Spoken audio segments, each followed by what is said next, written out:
Hey folks, it's your buddy Mike Messier. So Mike's Instant Movie Review Special Edition. Interesting setup here.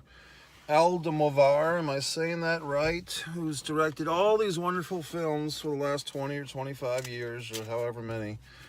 Was he the gentleman that did the fucking Serpent in the Rainbow, or whatever the fuck, the Oscar-winning movie with the fucking Loch Ness Monster or the Seaman or whatever the fuck, The Shape of Water, which I thought was horrible. Was that him or somebody else? And then you had, was his oh god, the thing in the cave, the one that I like a lot, but I can never remember the title. It wasn't a good title. It was like the devil thing. Anyway, this one, it's really like two short films. The first one being God, the titles are horrible. A Strange Way of Life, Ethan Hawke, Pedro Pascal. I guess you could say this is the best mainstream gay cowboy movie since Brokeback Mountain, for whatever that's worth, which I guess it's worth something. Unless I'm forgetting something, sorry. Did not know the storyline going into this, so I was, once spoilers, okay?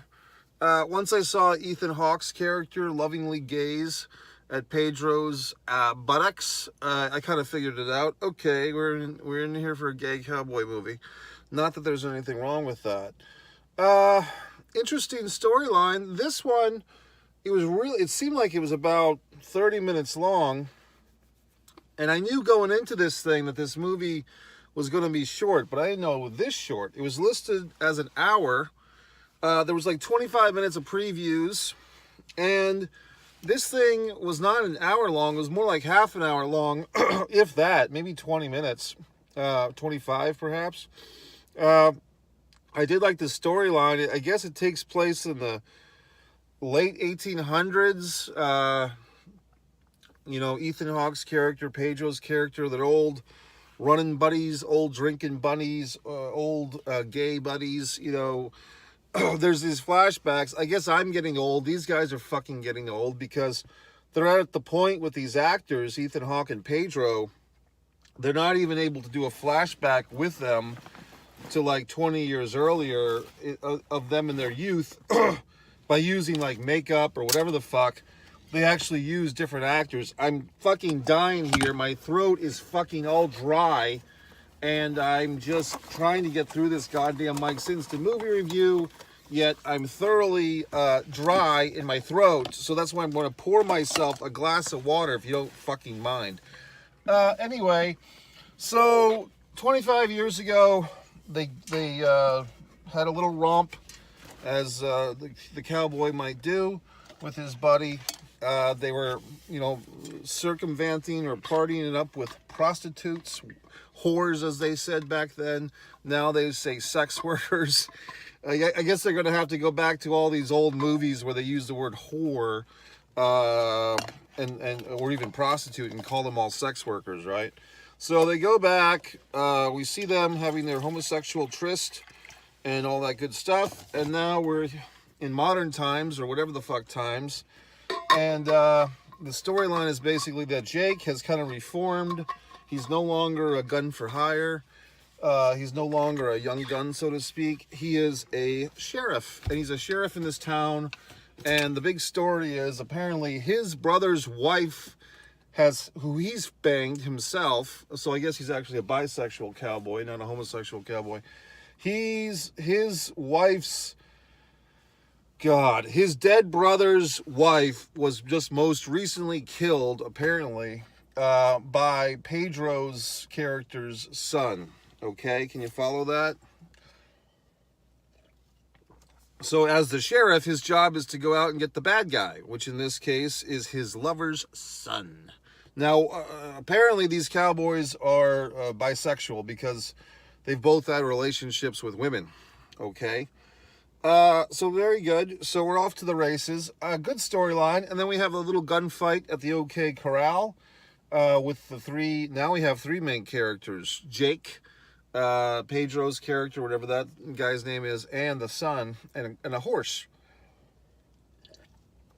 I did like the movie, as short as it was. It did feel like there was more meat on the bone, as they say.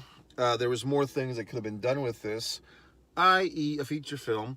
But Almodovar, keeping us on our toes, whether it's the Swamp Thing in The Shape of Water or, oh, I just almost had it, the title of that movie. It always drives me apeshit fucking nuts because I really like that movie. Oh, it's just fucking with me. If I could Google it right now, I would. Oh, it's like the thing in a cave, and it's like the devil, and there's a plant or a flower or some horse shit. What is that movie?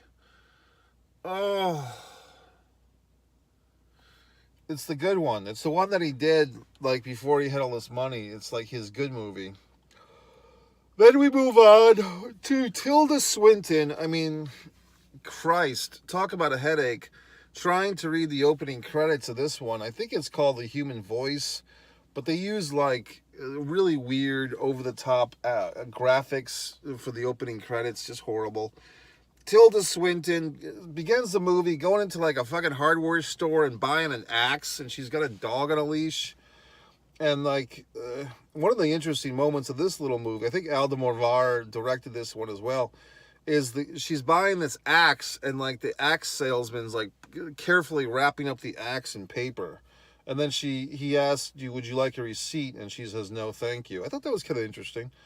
So she takes this fucking axe home, and then I guess she goes into voiceover mode. Then she's looking through like a stack of fucking DVDs, and you see like Natalie Portman as Jackie, which I have that DVD somewhere that I haven't watched yet, and all these other fucking movies.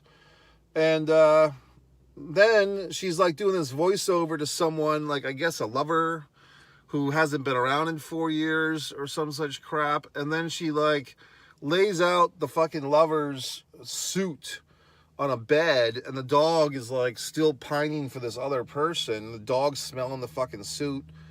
And then she fucking takes the axe, and she goes in and she starts hacking at the fucking suit. And the dog gets all upset. She yells at the poor little dog. It's not even a little dog, but she yells at the dog. Then then she goes and grabs like a tea set, and she fucking chucks it on the fucking the backyard patio ground, and the tea set or whatever the fuck smashes, and the poor dog is like sniffing the fucking tea set.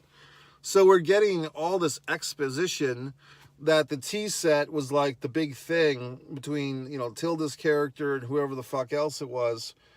And the dog remembers all these things, the loving nights with the tea set and the fucking suit and all this goddamn horseshit exposition. Same thing with the other movie, a lot of exposition. What is exposition, you might be wondering? It's stuff that they talk about that happened in the past for the characters, but they don't actually show in the film visually, okay? So now that she's all fucking chopping up a goddamn suit with an axe, I mean, you could have saved yourself the 50 fucking bucks that the axe cost, taken a pair of goddamn scissors and sliced the suit.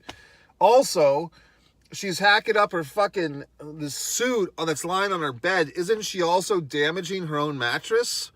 I mean, I know it's a fictional fucking movie, but how are you supposed to sleep in a bed when you've hacked it all up with a fucking axe, Almodovar? Answer me this.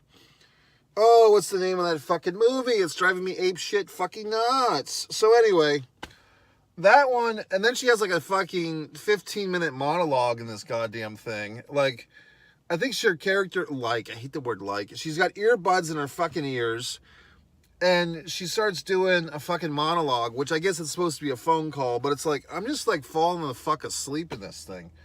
I'm like, wow, I really came out for this horse shit of an experience. So there you fucking go. What is the name of that goddamn movie? It's in a fucking cave. It's like in a house. Oh, it's driving me ape fucking shit fucked. Because I've done a review of it here on the channel. I saw it in Texas on the big screen. It was a re-release. I've also saw it a home video.